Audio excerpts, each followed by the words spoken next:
New बासबारि जेवारि क्लाबनि बानजायनायाव 17थि बैसागु फोरबो फालिथाय। जों बयबो मिथिगौ आसामाव थानाय गुबुन गुबुन जिल्ला एबा गामिफ्राव देग्लायनि रंजालि बैसागुखौ गाजा गोमजायै खुंफुंनायखौ नुनो मोन्दों। दिनैबो क'क्राझार जिल्लानि सिङाव थानाय कारिगाव आउटप'स्टनि निउ बासबारि जेवारि क्लाबा सानसेनि मेहेरगोनां हाबाफारिजों गाजा गोमजायै रंजालि बैसागु मोसानाय खुंफुंनाय जादों। बे हाबाफारियाव गासै रायजो राजाफोरजों लोगोसे बर'नि महरगिरि रिंकी ब्रह्म, सपन कुमार ब्रह्म आरो मेथाइ रोजाबगिरि मोगथांखोर बसुमतारी बिथांमोनहा मोनाबिलि समाव रायजो राजाफोरजों नुजाथिफैनानै रंजाफाफैगोन होननानै फोरमायो निउ बासबारि जेवारि क्लाबनि बोसोनगिरि सोद्रोमा नार्जारी बिथाङा। दिनैबो गुबुन गुबुन बोसोरनि बादि देग्लायबो जोंनि फुंनि हाबाफारिखौ मावफुंबाय। फुंनि हाबाफारियाव जोङो फिरफिला उरायहोनाय आरो जेवारि क्लाबनि फिरफिला उरायहोनाय आरो गुफुर फिरफिला बियो सान्थिनि थाखाय आरो जायफोर बिथांमोना बे जेवारि क्लाब मावनानै दिनै जोंनि गेजेराव सोरबा सोरबा रुंसारि जालांबाय, दा बिथांमोननि मुङाव मान बिबार बावनाय आरो जोंहा बेजों लोगोसे दिनैहाय फुंनि हाबाफारियावनो दङ भलिबल गेलेनाय आरो खारनाय बादायलायनाय, खन्थाइ आवरायनाय लाइमोन गथ'फोरनि। दा बेफोरखौ जोङो फारि फारि खालामलांबाय थागोन। आरो दा जोंहा सानसेनि हाबाफारि बादियै दा मोनाबिलि देंखो रोजाबनाय दङ। दा बेहाय जोङो आसा खालामदों जाहाथे बयबो बिथांमोना फैनानै जोंनि गेजेराव बाहागो लाफैयो। बयबो जोंनि गामिखौ जोङो साबना हामनायै मिथिलांनाय, जोंनि कालसारफोरखौ फेहेरलांनाय बेफोरबादि जोंनि गेजेराव जायो। बेखौनो आङो दिनै एसेखिनिखौ बुंनानै थाबाय। नोंथांमोनहा जे गोबां रोखोमनि खेला लाफादों होनना बुंदों, मानि थाखाय लादों होननानै नोंथाङा सानो? दा लाइमोनफोरखौ जोङो बेबादिनो फोरोंलाङो।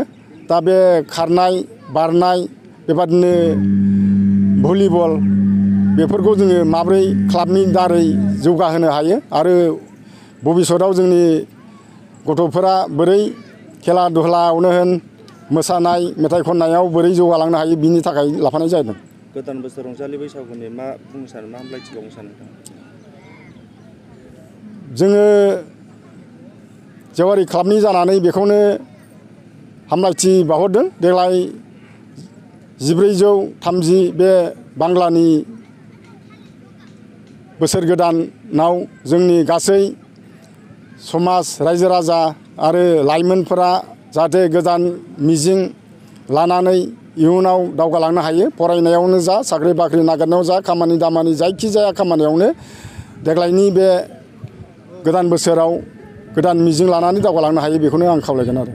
दा फुंनि हाबाफारि बायदियै फुङावहाय जोंहा सान्थि बोखांनाय हाबाफारि जोबनानै थांबाय।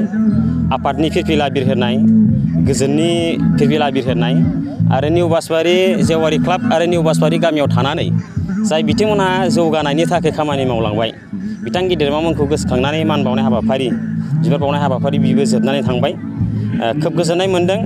थांनाय बोसोरफ्राव खुंबोनाय बायदि बा गुबुन बोसोराव खुंनाय बायदि देग्लाय बिराद मोजाङै गाजा गोमजायै जागोन। बाहाय जेवारि क्लाबा जोंनि लाइमोनफोरखौ जौगाहोनायनि बिथिंखौ नोजोर बोनानै गेलेमुवारि बिथिं बेखौबो लादों आरो जोंहा लिटारेरि सेक्सनखौबो जोङो जेवारि क्लाब हिसाबै जों एंगारनानै थायाखै। बेबो जोंनि थाखाय गोनां। दा बेखौबो जोङो लाफादों। गेलेमु बिथिं होननानै बुङोब्ला भलिबल बेखौबो जोङो लादों। बे भिलेज वाइसै जागोन। मानोना जोंनि गेजेराव ओरैबायदि गामि बोथोराव माने गेलेमु बिथिंखौबो मोजां मोनग्रा बिराद गथ'फोर दङ। दा बिथांमोना स्कप मोना। दा बेनिखायनो नैबेफोरबायदि फोरबोजों लोब्बा लाखिनानै बेबायदि खेला दुला होयोब्ला माने गेलेनायनि स्कपखौ मोनो, मोनसे मोजां प्लेटफर्म मोनोबा जौगानायनि लामाया जायो। दा बेखौबो लादों। आरो मोनसे गोजोनथाव बाथ्राया बेनो, माने जोंहा मोनायावहाय जोंहा जोंनिनो बर'नि माखासे फावखुंग्रिफोर फैगोन। जोंहा जोंनिनो क'क्राझार जिल्लानिनो सासे डाइरेक्टरबो बिथाङा, प्रडिउसारबो आरो देंखोगिरिबो बिथोनगिरिबो बिथाङा फैगोन। सपन कुमार बिथाङा फैगोन, बिथाङा बाहागो लाफैगोन। आरो लोगोसेनो सासे मेथाइ खनगिरि दङ जोंहा, मोगथांखोर बसुमतारी होननाय, बिथाङाबो मोनायाव बाहागो लाफैगोन। बिनिफ्राय जोंहा आरो सासे दंबावो जोंहा रिंकी बायद' दङ, रिंकी ब्रह्म एक्ट्रिस, बिथाङाबो मोनानि प्रग्रामाव बाहागो लाफैगोन। देग्लायनि प्रग्रामा बहुद मोजां जागोन आं आसा खालामदों बयबो रायजो राजा बिथांमोना बे हाबाफारियाव बयबो बाहागो लाफैनानै जोंनि महरगिरि बिथांमोनजों रंजाफाफैयो, निउ बासबारि जेवारि क्लाबजों रंजाफाफैयो। जोङो बोसोर गोदानाव जोङो बयबो अनलायनानै जोङो बे बोसोरखौ जोङो मोजाङै बिदाय होनो। दा बेनिखायनो निउ बासबारि जेवारि क्लाबा जोंनि हारिनि जिथु हारिमु दा बेफोरखौ जौगाहोनायनि थाखाय थांनाय गोलाव समनिफ्रायनो खामानि मावबोदों। दिनै निउ बासबारि जेवारि क्लाबा 1988 मायथाइयाव जोनोम जादों। दिनैसिम हिसाब खालामनानै नायोबा 35 बोसोराव आगान होबाय।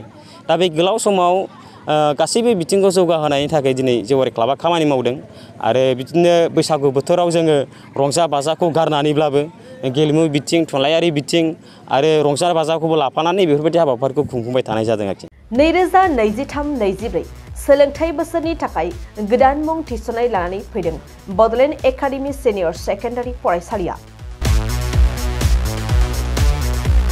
क'क्राझार जिल्लानि तिनिआलियाव थानाय बर' बिजोंनि बड'लेण्ड एकाडेमि सिनियर सेकेन्डारि फरायसालिया दायो केजिनिफ्राय 9 थाखोसिमनि गोदान मुं थिसननायखौ लागासिनो।